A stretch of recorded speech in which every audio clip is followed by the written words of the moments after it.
시청자 여러분 안녕하세요. 설레는 하루를 만드는 습관 아침엔입니다. 어젠 아주 반가운 소식이 미국 로스앤젤레스에서 전해졌지요. 오늘은 또 어떤 소식들이 기다리고 있을까요? 먼저 짧게 짚어보겠습니다. 아침엔 월드 유미애 기자. 네, 우크라이나의 대대적인 반격 작전 뒤에는 미국이 있었다는 것과 세계 부동산 버블 붕괴가 앞으로 최소 2년 동안 지속될 거라는 전망, 그리고 호주에서 발생한 캥거루에 의한 사망 사건을 알아보겠습니다. 네, 자세한 내용은 잠시 뒤에 또 들어보겠습니다. 또 이도성 기자, 어제 오늘 아침엔에서 잠시 언급을 했었는데 이강인 선수가 결국 우리 축구대표팀 명단에 들었네요. 네, 지난해 3월 한일전 이후 다시 태극마크를 달았습니다. 9월 A매치에 나설 선수 명단에 포함된 건데요. 소속팀에서 최근 4경기 연속 공격 포인트를 올렸는데 대표팀에서는 어떤 모습을 보여줄 수 있을까요? 더 자세한 이야기는 잠시 후 전해드립니다. 네, 그리고 요즘 계속 오르는 금리에 이자 부담이 커지는 상황에서 내일 변동금리 대출을 고정금리로 바꿔주는 안심전환 대출이 출시됩니다. 신청 방법과 주의사항 오늘 아침엔 라이프에서 자세하게 전해드리겠습니다. 9월 14일 수요일 아침엔 시작합니다.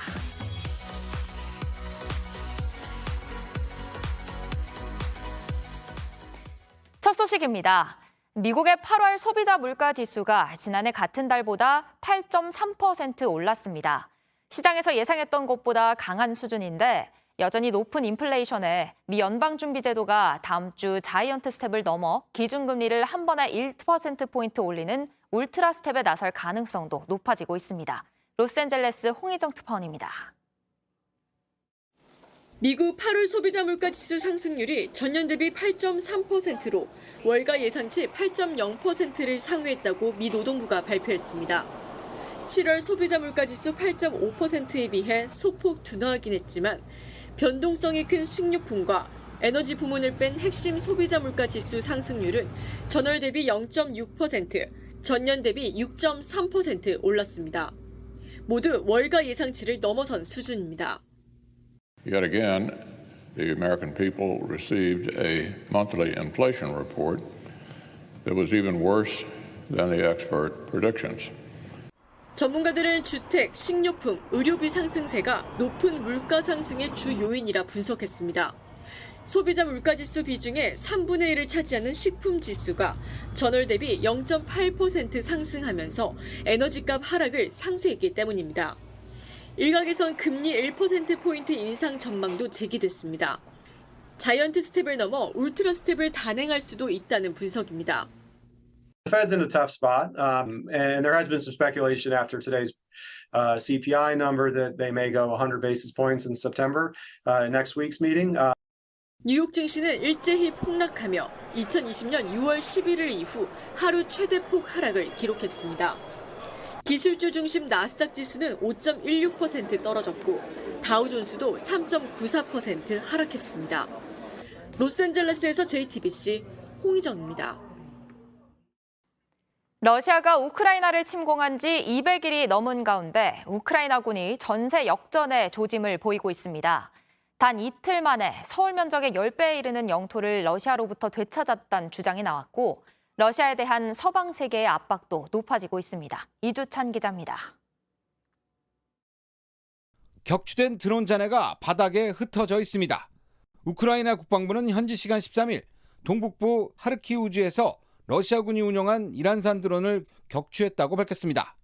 로이터 등 외신에 따르면 전장에서 이란산 드론이 격추된 것은 이번이 처음인데 우크라이나군은 정찰 및 공격 기능을 갖는 해당 드론을 격추하는 등 전장에서 큰 성과를 올리고 있다고 주장했습니다.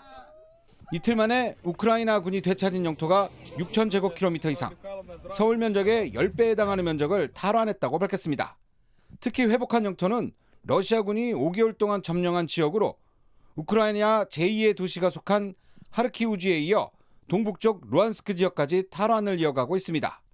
Від перших чисел вересня і до сьогодні наші воїни вже звільнили понад 6 тисяч квадратних кілометрів території України на сході і на півдні. Рух наших військ. 뉴욕타임스는 푸틴 러시아 대통령이 지난 20년간 쌓은 권력의 이미지가 흔들리고 있다고 분석했습니다. 서방 세계의 압력도 거세지고 있습니다. 울라프 숄츠 독일 총리는 현지 시간 13일 푸틴 대통령과 전화 통화에서 최대한 신속하게 휴전하고 러시아군이 완전히 퇴각할 것을 촉구했습니다. 이런 가운데 푸틴 대통령은 모레 중국 시진핑 주석과 정상회담을 가질 예정입니다. 로이터는 푸틴 대통령이 시 주석과 함께 우크라이나와 대만 문제를 연결해 논의할 전망이라고 밝혔습니다. 거세지는 대내외 압박에 러시아가 중국의 지원에 힘입어 대규모 반격에 나설 가능성도 제기되고 있습니다. JTBC 이주찬입니다. 신범철 국방부 차관이 현지 시간으로 13일 미국을 방문해 북한의 확장 억제에 대한 미국의 강화된 공약을 확인하고 구체적인 조치를 논의할 것이라고 밝혔습니다. 한미 고위급 확장 억제 전략협의체 회의에 참석하기 위해 미국을 방문한 신 차관은 오는 16일 미 국무부에서 북핵 억제 방안에 대해 미국과 본격적으로 논의할 예정입니다. 신 차관은 또 이번 방미 기간에 북한의 미사일 공격에 대응할 미국의 미사일 방어망 전력과 핵심 전략 자산까지 직접 둘러볼 계획입니다.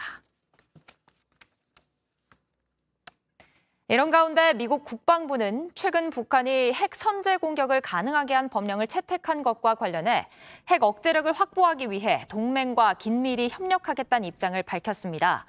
패트릭 라이더 미 국방부 대변인은 현지 시간 13일 브리핑에서 핵 억제와 관련해 검증된 정책과 절차를 갖고 있다며 이같이 말했습니다. 앞서 북한은 지난 8일 최고인민회의에서 핵 또는 대량 살상무기 공격이 임박했다고 판단되는 경우를 비롯해 핵무기를 사용할 수 있는 5가지 조건을 명시한 핵무력 정책 법령을 채택했습니다. 일본이 이르면 다음 달 무비자 입국을 허용하는 방안을 검토하는 것으로 전해졌습니다. 기하라 세이지 관방부 장관은 지난 11일 일본 후지TV 방송에 출연해 현재 하루 5만 명인 입국자 수 상한을 없애고 관광객 비자 면제와 함께 개인 여행을 허용하는 방안을 한꺼번에 검토하겠다고 밝혔습니다.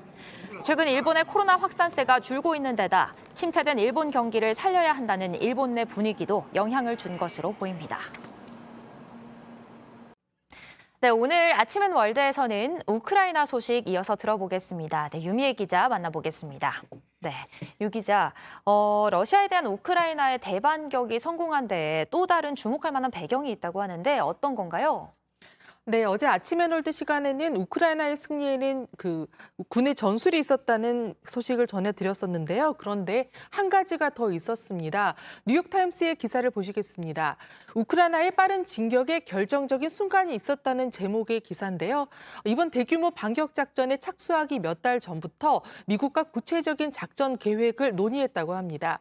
우크라이나가 당초 젤렌스키 대통령의 지시에 따라 독자적인 반격 계획을 마련했는데 검토 결과 부정적으로 판단했고 이에 따라 우크라이나 군 수뇌부가 미국과 영국의 군사정보기관의 작전 계획에 조언을 구했다고 합니다. 우크라이나가 다시 작전을 준비하는 동안 결정적인 정보가 미 군 당국에 입수됐고 이를 토대로 반격 작전을 내서 러시아군을 패퇴시키는 성과를 거둘 수 있었습니다. 또 이 과정에서 우크라이나군은 필요한 무기 리스트를 미국에 보냈고 미국은 위력적인 무기를 공급했다고 합니다.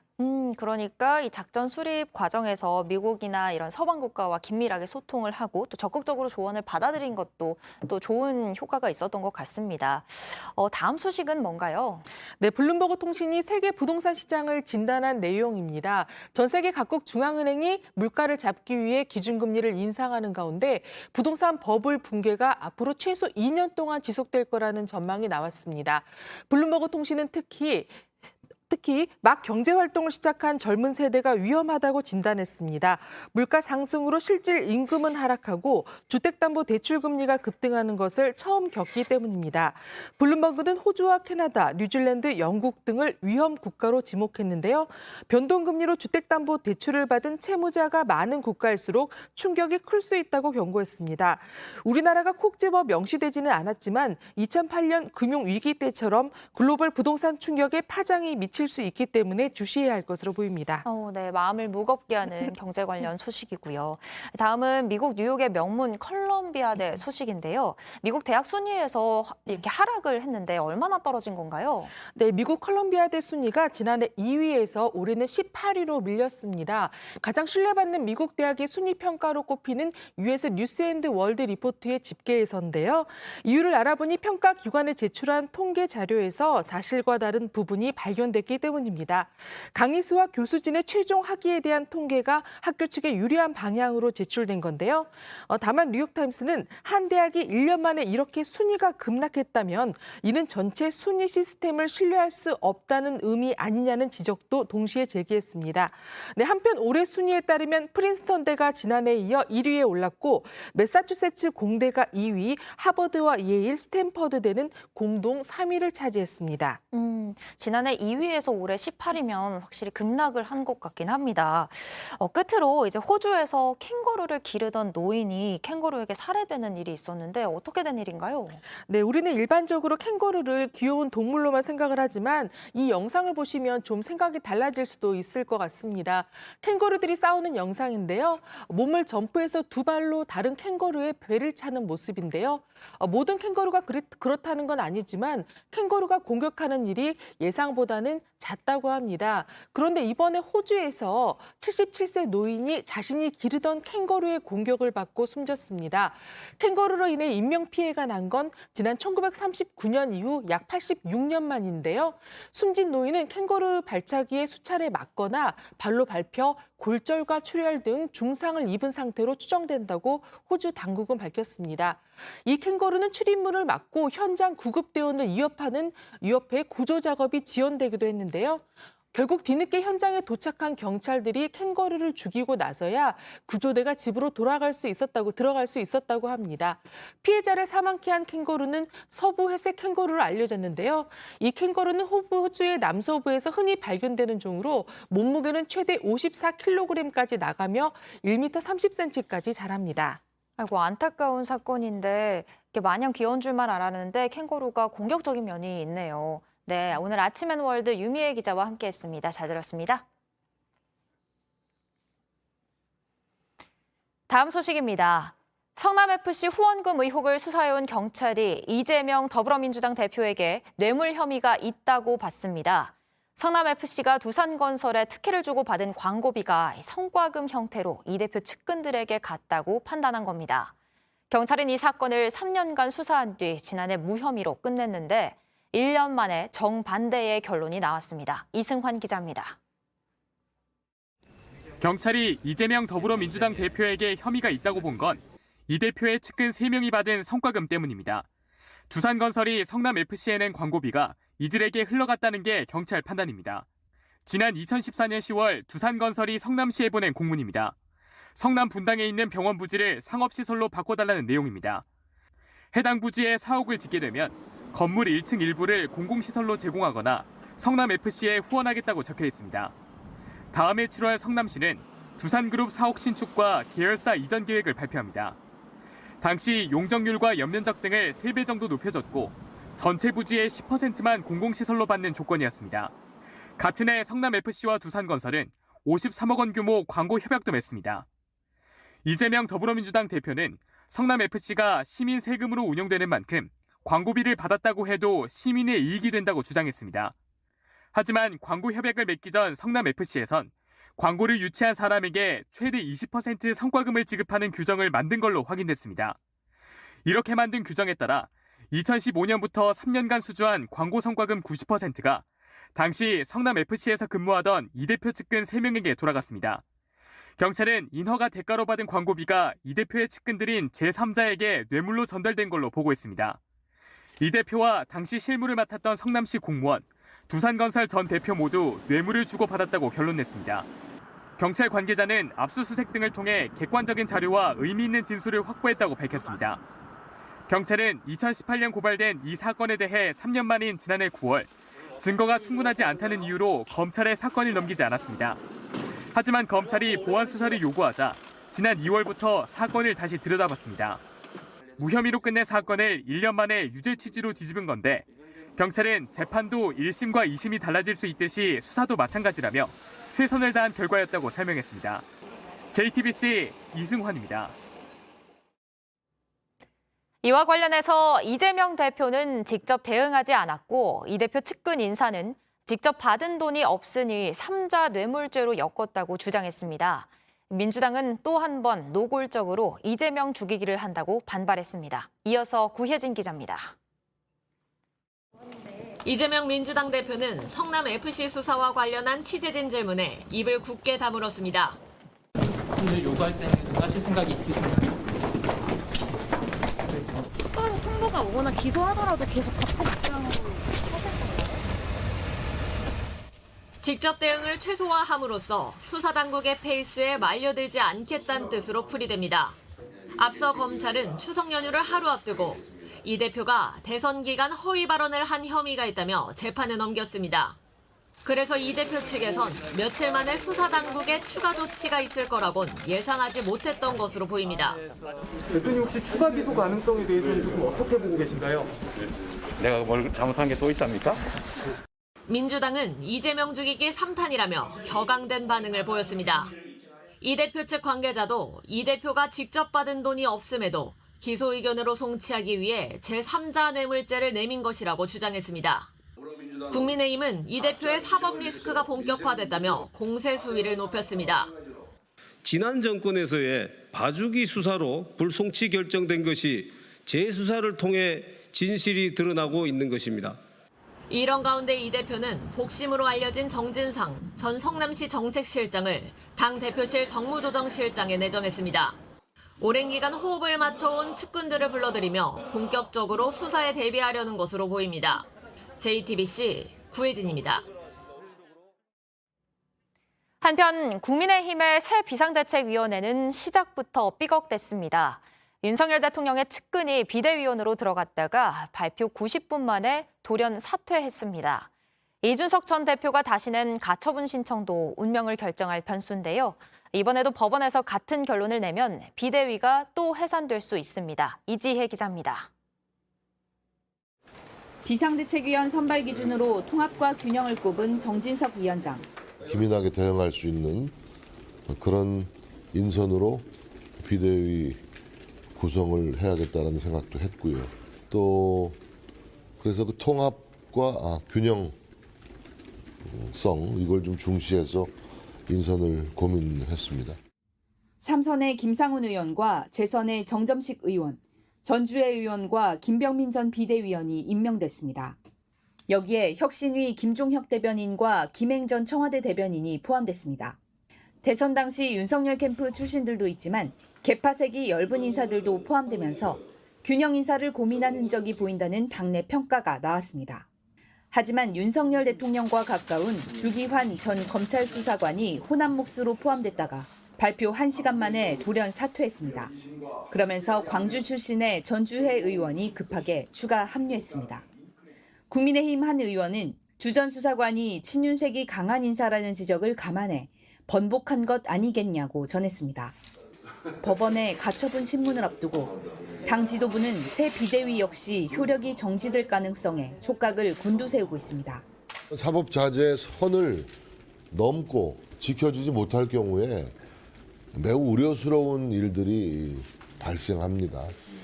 이준석 전 대표는 법원에 직접 출석해 입장을 밝히겠다며 국민의힘은 재판부에 대한 겁박을 멈춰야 한다고 강조했습니다. 이 전 대표는 성상납 의혹에 대한 경찰 소환 조사도 앞두고 있습니다. 여기에 당 윤리위가 이달 28일 예정돼 있는데 이 전 대표가 회부될 가능성이 높다는 전망이 나옵니다. 당을 상대로 여러 차례 법적 대응을 이어온 이 전 대표가 출당이나 제명 등 중징계를 피할 수 없다는 관측이 나옵니다. JTBC 이지혜입니다.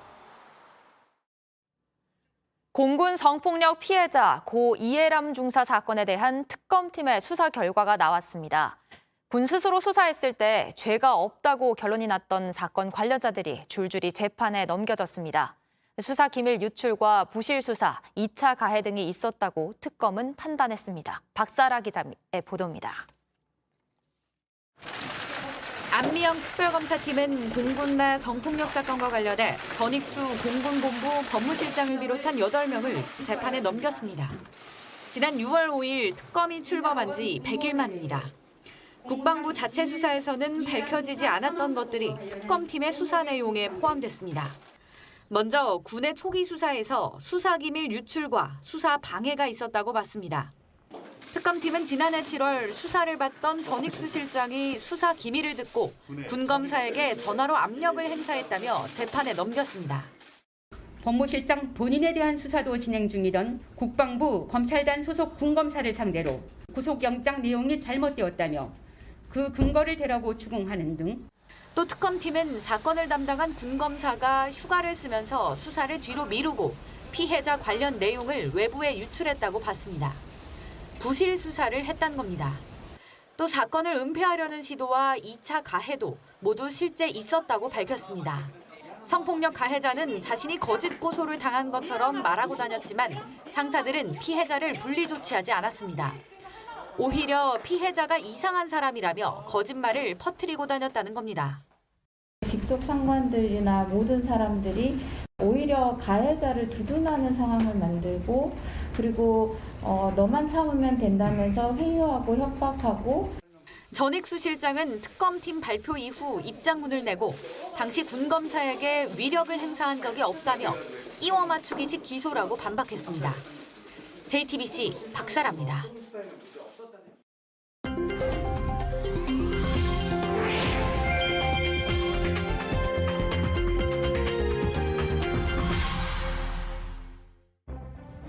미국 캘리포니아 샌버나디노 산맥 남부에 위치한 작은 산악마을입니다.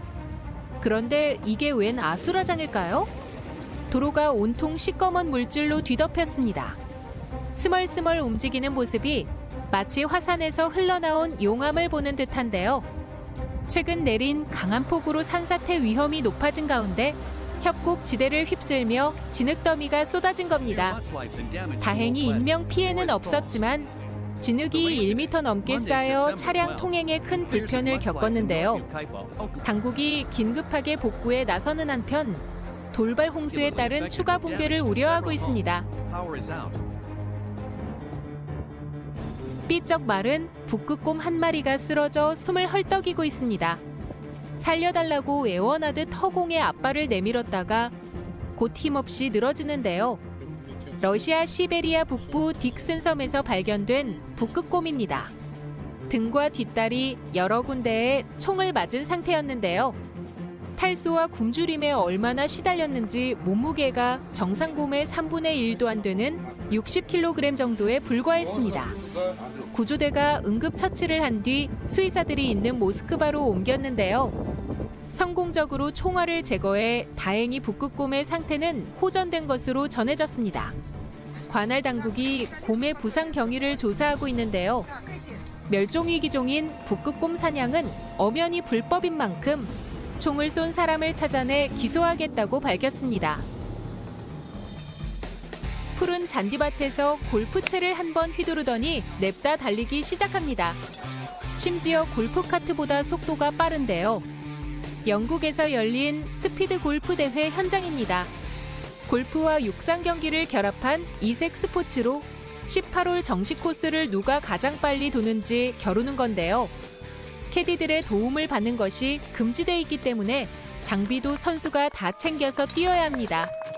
일반적인 골프라면 18홀을 한 바퀴 도는데 보통 4시간에서 6시간 정도 걸리지만 속도가 생명인 이 대회에서는 30분 안팎이면 우승자가 가려진다고 하네요. 지금까지 AI가 픽한 세상, 제나가 전해드렸습니다.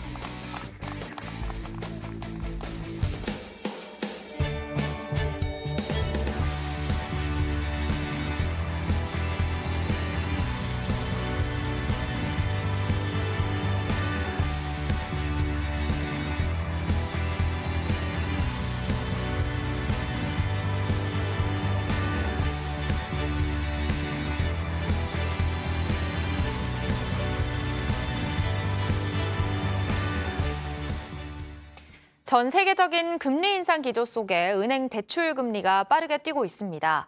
특히 은행 돈을 빌려서 집을 살 때 변동금리를 선택했던 분들의 이자 부담이 앞으로 더 커질 수 있는데요. 이렇게 계속 커지는 이자 부담을 줄여주기 위해서 정부가 변동금리 대출을 고정금리로 바꿔주는 안심전환 대출을 내일 출시합니다.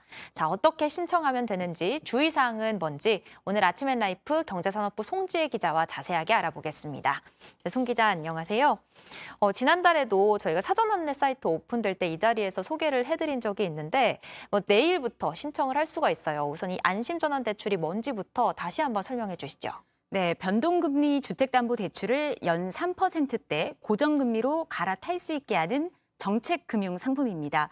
1금융권이나 제2금융권에서 변동금리나 혼합형 금리로 주택담보대출 받은 서민이 대상인데요. 지난달 16일까지 받은 대출만 해당이 되고요. 부부가 합쳐서 1년에 7천만 원 이하로 벌면서 시세로 4억 원 이하 집 한 채만 가진 경우에 신청할 수 있습니다. 네. 대출 한도는 2억 5천만 원까지 가능하고 중도 상환 수수료는 없습니다. 신청일 이후 평균 2달 안에 대출이 완료됩니다.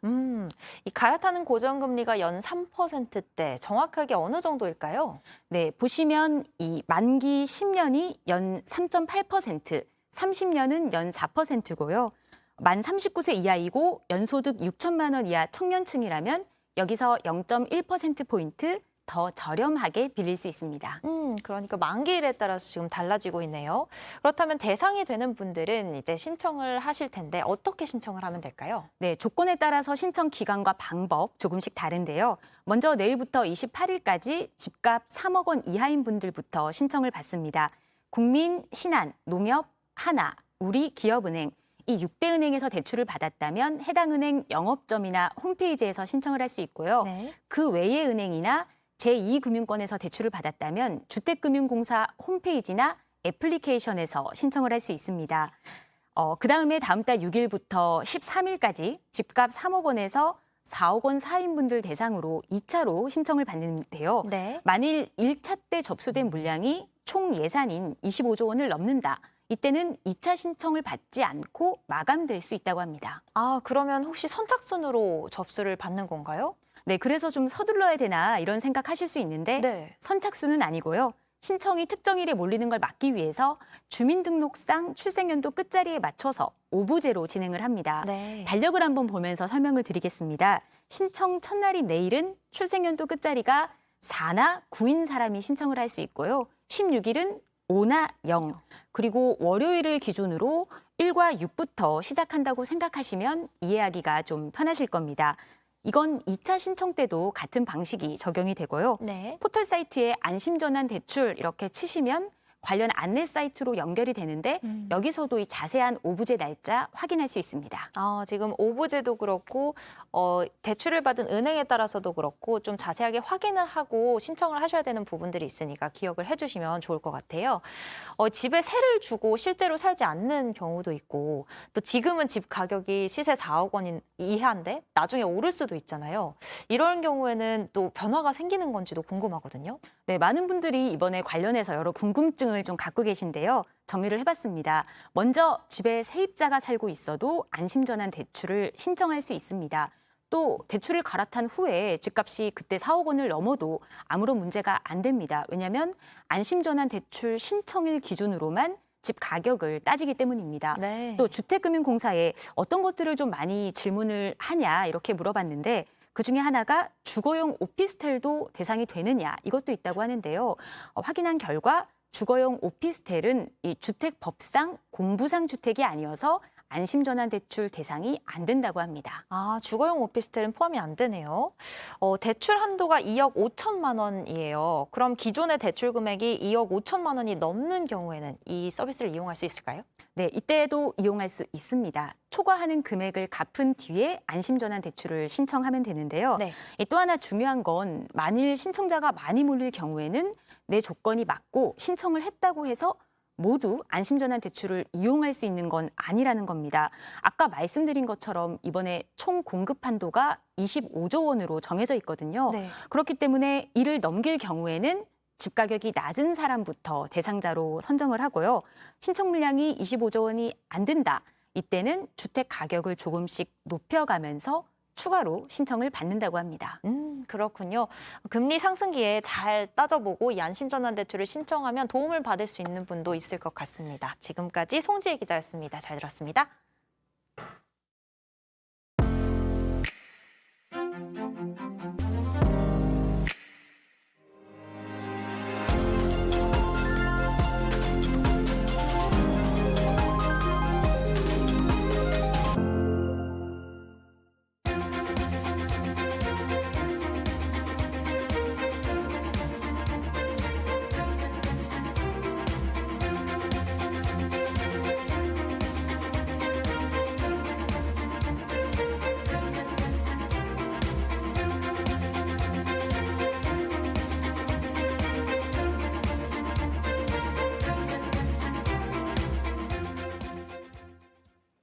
종합부동산세 체납액이 지난해 처음으로 5천억 원을 넘어서며 역대 가장 큰 금액을 기록했습니다. 국민의힘 김상훈 의원실에 따르면 지난해 종부세 체납액은 5,628억 원으로 재작년인 2020년에 2배가 넘는 것으로 나타났습니다. 또 체납자 1명당 평균 체납액도 78% 급증한 570만 원을 기록했습니다. 다주택자 종부세율이 인상되고 공정시장 가액 비율이 상향 조정된 데다 부동산 가격까지 오르면서 종부세 부과 대상과 세액 부담이 대폭 늘어난 것으로 보입니다. 오리온이 내일부터 초코파이 등 16개 제품의 가격을 평균 15.8% 올립니다. 초코파이 12개가 들어있는 한 박스의 가격은 4,800원에서 5,400원으로 600원 오르고 포카칩은 12.3%, 꼬북칩도 11.7% 가격이 인상됩니다. 오리온이 주요 제품들의 가격을 올리는 건 9년 만으로 오리온은 감자류 등 원재료 값이 70% 넘게 올랐고 제품 생산에 드는 에너지 비용도 90% 넘게 올라 원가 압박이 심해졌다고 설명했습니다. 수요일인 오늘은 태풍 무이파의 간접 영향으로 인천, 경기 서해안과 충남 북부, 제주도에 비가 내리겠습니다. 서해안 지역에는 오전까지 5에서 20mm, 제주는 모레까지 최대 40mm의 비가 내리겠습니다. 오늘 낮 최고 기온은 서울과 대구, 부산이 28도, 광주가 31도까지 오르며 다소 덥겠습니다. 저희가 준비한 소식들 여기까지입니다. 오늘도 함께해 주신 여러분 고맙습니다. 아침엔 JTBC